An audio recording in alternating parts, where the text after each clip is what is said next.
حسینی برہمن جو کہ ہندو ہیں اور وہ محرم کا بڑا احترام کرتے ہیں، تو ان کا بیک گراؤنڈ کیا ہے؟ تو افتخار صاحب میں آپ سے ذرا سمجھنا چاہوں گی. جی ہاں، دیکھیے واقعات کربلا کے سلسلے میں بہت سی ایسی باتیں ہیں جو تاریخ میں ہیں، اور بہت سی ایسی باتیں ہیں جن کو ہم مقتل کہتے ہیں.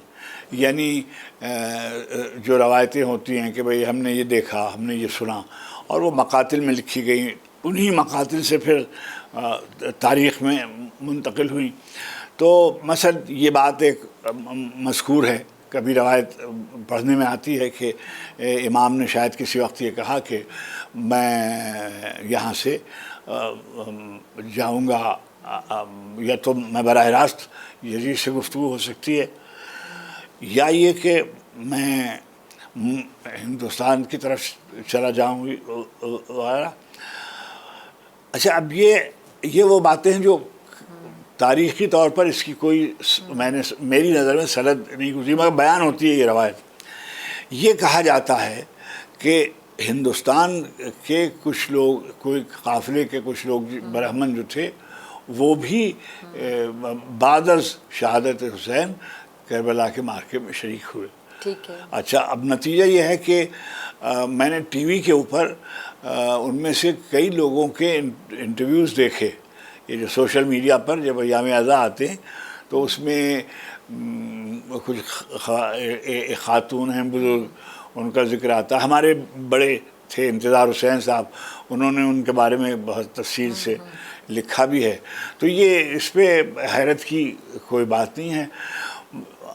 آپ دیکھتے ہیں کہ ابھی جو حضرت، جیسے حضرت گرو نانک دیو جی ہیں جو سکھوں کے پہلے گرو ہیں، ان کو بہت اعتقاد تھا، اور وہ ان کے بارے میں کہا جاتا ہے کہ وہ حرمین کی زیارت سے بھی فیضیاب ہوئے تھے.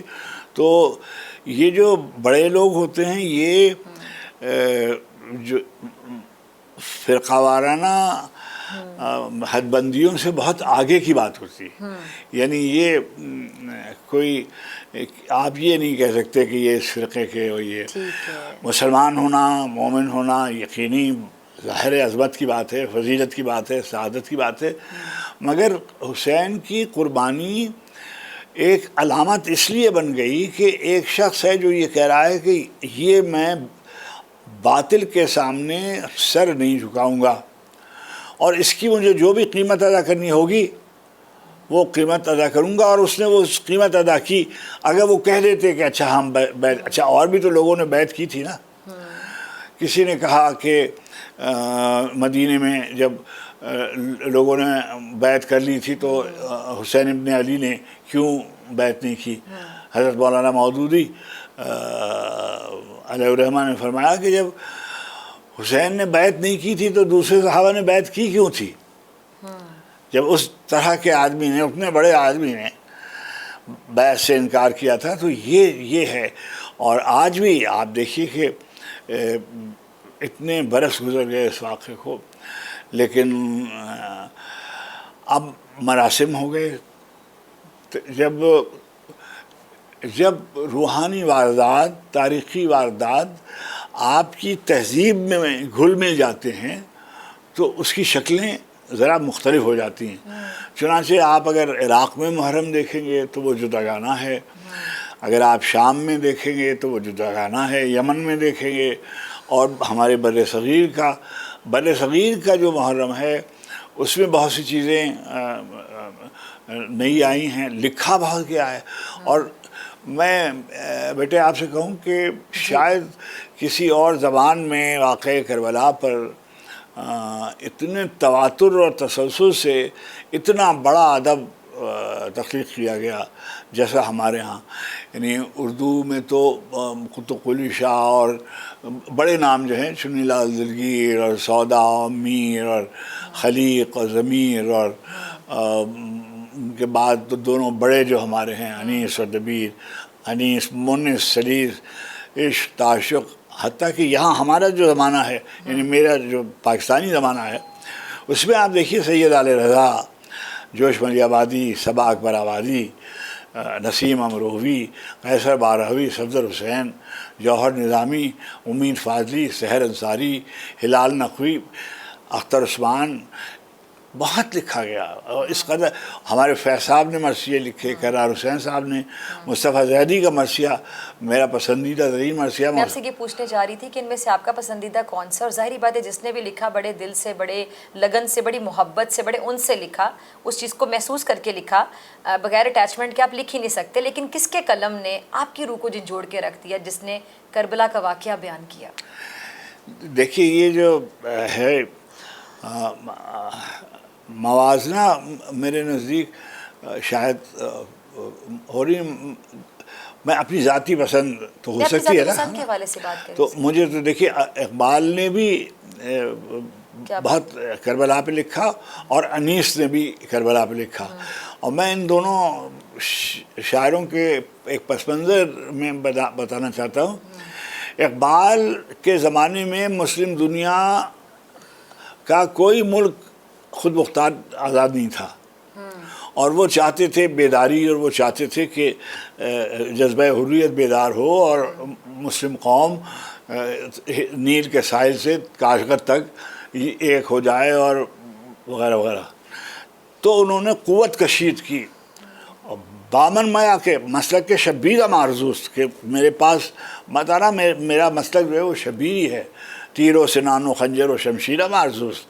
اور بالکل واضح طور پر یہ کہا کہ قلندر میل تقریر ندارت، مجھے کوئی لمبی تقریریں کرنے کا کوئی شوق نہیں ہے، میں قلندر نہیں ہوں، نہ میں کوئی ایسی باتیں کرتا ہوں. بجز نقطۂ اکسیر ندارت، میرے پاس آپ کے مرض کا ایک علاج ہے اور کوئی اکسیر میرے پاس نہیں ہے. وہ کیا ہے؟ وہ یہ ہے کہ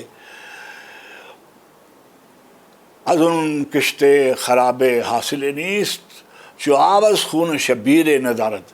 اگر حسین ابن علی کی شہادت سے استفادہ نہیں کیا، ان کے اسوے پر عمل نہیں کیا، ان کی تقلید و پیروی نہیں کی، تو یہ سب بیکار جائے گا.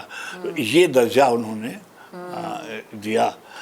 اور بالکل یہی صورت احوال انیس کی ہے کہ انیس نے اور مرزا دبیر نے، یہ دونوں برابر کے شاعر ہیں، اور دونوں نے مرثیے کو جس مقام پر پہنچا دیا ہے وہ میں سمجھتا ہوں زبان پر بھی احسان ہے، اور پوری مسلم تہذیب کی ایک روایت کو ان شاعروں نے اپنے ہاں جمع کر دیا. یہ بہت بڑا کام ہے. بالکل. اچھا افتخار صاحب، یہ جب ہم جملہ پڑھتے ہیں کہ اسلام زندہ ہوتا ہے ہر کربلا کے بعد، ہر کربلا کے بعد، جی ہاں، اس کے معنی کیا ہیں؟ جی ہاں، دیکھیے اس میں جس سیاق و سباق میں یہ شعر محمد علی جوہر علیہ الرحمہ کا ہے، وہ یہ ہے کہ قتل حسین اس میں مرگ یزید ہے، اسلام زندہ ہوتا ہے ہر کربلا کے بعد.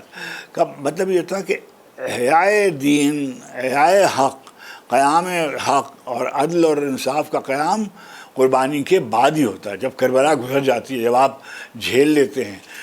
اب یہ دیکھیے یہ شعر کب لکھا گیا؟ جب انگریزوں سے نبردآزما تھے اور جیلوں میں چلے جاتے تھے، اور انگریز برٹش راج کے، اور اس وقت انہوں نے لکھا تھا کہ اسی طریقے سے مولانا سلیمان ندوی جو عالم ہیں، اور وہ شعر لکھ رہے ہیں کہ 1000 بار مجھے لے گیا ہے مقتل میں، 1000 بار مجھے لے گیا ہے مقتل میں، وہ ایک قطرہ خون جو رگ گلو میں ہے.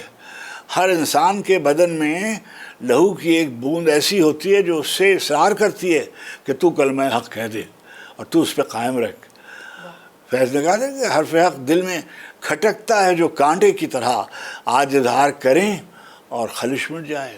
تو یہ جو حرف حق کا کہنا اور اس پہ قائم رہنا، یہ اس سے پہلے نہیں دیکھا گیا اس طریقے سے.